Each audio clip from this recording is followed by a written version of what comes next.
will start with how I got into decision analysis. I was taking Professor Ron Howard's class. Ron Howard is sitting right here in the audience. He's the guy who started the field, one of the great co-founders, coined the term in 1966. And the first day of class, he said, you can't judge a decision from the outcome. And when he said that, it blew my mind because I grew up in India. Right from the day you're born, you're told, look, you're not competent in making decisions. You're only you're not competent in figuring out which decision led to which outcome. So focus on your decision, and the outcome will be what it will be. And this comes from the Indian philosophical text. So I went up to him and said, Professor Howard, this is told in the Indian texts. And his response was, yeah, but they don't tell you how to apply it in the math in finance. Here we worked out the details. I was astonished when he said that, as it blew my mind. And what I found after doing my PhD in this area, that indeed the details had been worked out. And this is, if you take all the principles of monasticism and apply it in bean counting, accounting, this is what it looks like. So with that introduction, So I want to make a few distinctions of what this field has to offer us. So the first fundamental distinction is between descriptive and normative. So descriptive means how do we make decisions? And you can think of psychology, sociology, behavioral economics, they all fall in this bucket. So they tell us how do we actually make decisions, and their conclusion is we really suck. And we have one of my other professors in the room, Professor Bob Sutton, who can tell you all about how we suck at making decisions, and they're right. The issue is, if by itself, this would be a pretty depressing message for us. So thank God for the engineers who create the normative side for us. Normative is how should we be making decisions. And this is based on principles and norms, which we need precisely because we suck at making decisions. And that's where decision analysis comes out of. It's the engineer's approach to making decisions. And the idea is that if you follow these principles, you can do pretty well. So what does DA bring to the party? I won't go through all of them in detail, but I just want to list them out for you. So first is frame. What question are you asking? Is it appropriate? Is it meaningful? So Feroz really set the stage that, if we are asking about trusteeship, then what kinds of AI systems should we be building? So that frame is all important. Whereas if your frame is, how do I have a fantastic exit in 2 years, then you'll be building very different systems. And then you have the Buddhist monk's frame, which is, how do we build systems for the next 500 years? So then you'll be building very different systems. So everything is in the frame. And by the way, that's not in your data. That's in you, right? So alternatives is what can you do differently based on your insights from the data. And this is not in any database. This is a human creation. Values is fundamentally important. Values is about what you want, but it's also about who you want to be in that situation. And if we cannot engage with that question of who am I, then we actually can't make decisions. So this has been my finding again and again through the practice of DA. And then I want to say a little bit about uncertainty. So uncertainty is about, the past is not a linear or even a nonlinear extrapolation of, the future is not an extrapolation of the past. And to illustrate this, there's a fantastic book by Nassim Taleb called The Black Swan. So there's a statistical turkey out there which is getting its meal every single day. And as it's getting its meal by the law of past data, its probability for the next meal is going higher and higher. Except the 1,000 days Thanksgiving, that's where it ends up. So right before it is slaughtered, it has the highest belief that it's going to get the next meal. So much for the accuracy of past data. So this is a very fundamental thing for us to understand when we are doing a lot of AI work. So this doesn't show up in databases. So I want to switch gears and go take a deeper dive into values. So I got into the PhD program, and after every question would come up and I would ask Professor Howard, I think it's a really good question. He'd say, go for it. And then 1 month would pass and I'd find, no, that's not a fundamental enough question. Here's a new one. And he'd say, go for it. Then ultimately, I found this one question that I really couldn't answer, which is, what does values mean? And that's when he pointed me, and we're all busy optimizing value, by the way. So I was like, okay, where do I go? And then he pointed me to his teacher, who he met 50 years back when he was an undergraduate student at MIT. And this gentleman had left Nazi Germany. He fled Nazi Germany before all the bad stuff began, because he was so bothered. He saw all of the stuff that was happening. way before anyone could identify it. And he dedicated his life to building a mathematics that would give you a normative foundation for values. As in, the way we all work with values is you tell me your values, I will optimize it for you. We know how to do that really well. But how do I know that the words coming out of your mouth are what you ought to be optimizing? And how do I, in a non-judgmental way, engage in that conversation? That's what he brought up. And so I want to show a little graphic here. So this is right after First World War in Germany, where Germany's nose has been rubbed in the ground by the Allies. And by the way, they were about to make peace, Britain, France, and Germany, until the US got involved and messed it all up. And so here is Germany humiliated, okay? And around that time, a minister says, the minister says that, oh, it's not so bad. We've lost about 1.8 million people. We'll make it up in the next 6 years with our birth rate. Just think about that argument for a moment. We will make up the 1.8 million people killed by the number of babies we're producing over the next 6 years. So it's not that big a deal. So I want to know how you feel about this. If you have your app, well, let's just do a show of hands. How many of you think the minister has a point? No one? How many of you are in the second camp? His argument makes me sick and I can't quite explain it. Okay. How many of you say his argument makes me sick and I can explain it with clear principles of logic? Okay, we have quite a few hands. That's interesting. Anybody in the last one, gosh, too stunned to react? Okay. So what this gentleman did was he wanted to come up with these norms of logic. I'm interested to see what your norms are. This is what Robert Hartman's norms were. And he said that an intrinsic value is he defined them as axioms. He just defined them as life. And if you accept them as axioms, then you can start to see how you are doing valuation. This is the right side is the psychological affect. So things that are intrinsic are inseparable from who you are.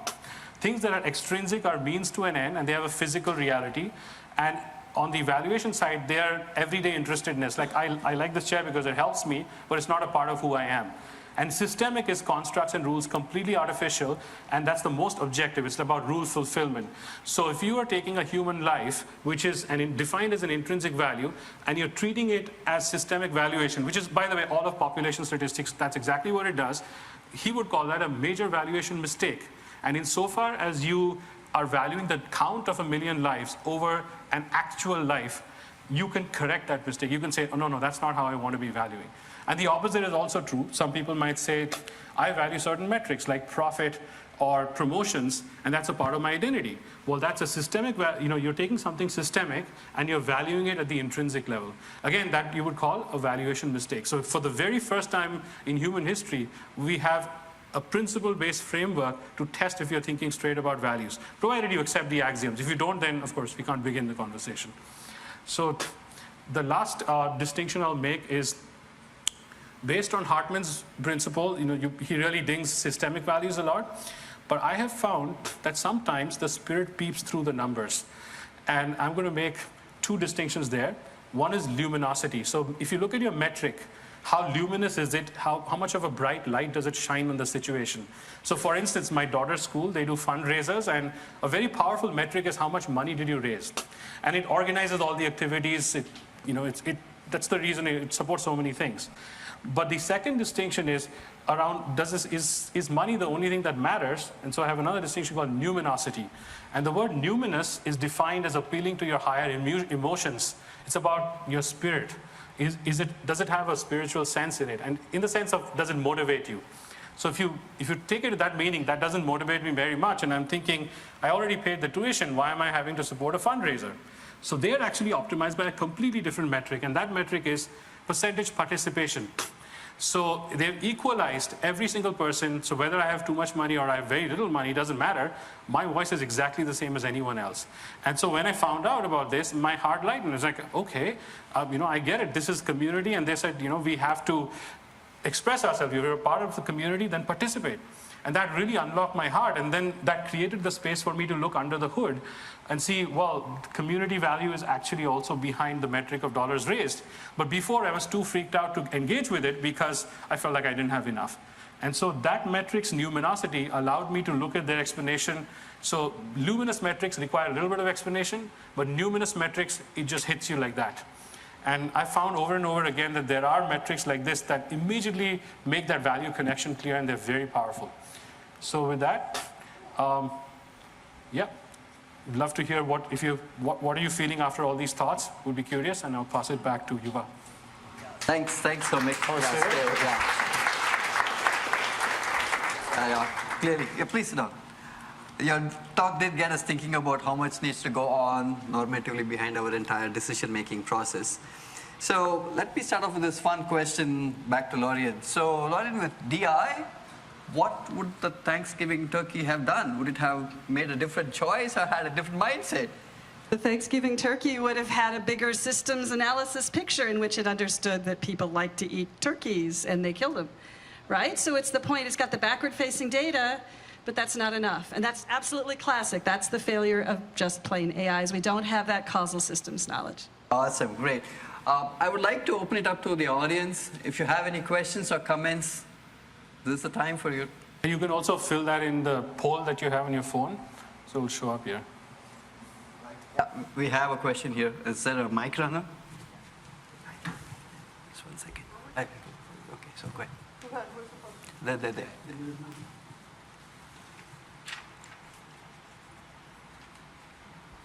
I have to take exception to this generalization of the term decisions. When you say we suck at making decisions, like every single decision, am I not capable of deciding, what kind of clothes I want to wear? I mean, so I think it's much too general a term, and I'd like to see it more refined. Yeah. So yes, there is a lot of nuance. A decision is an irrevocable commitment of your resources. And yes, there are many decisions that we are quite competent in making. They don't land us in trouble. But there are some decisions where psychologists and sociologists have found we suck, and that has to do with making decisions under uncertainty.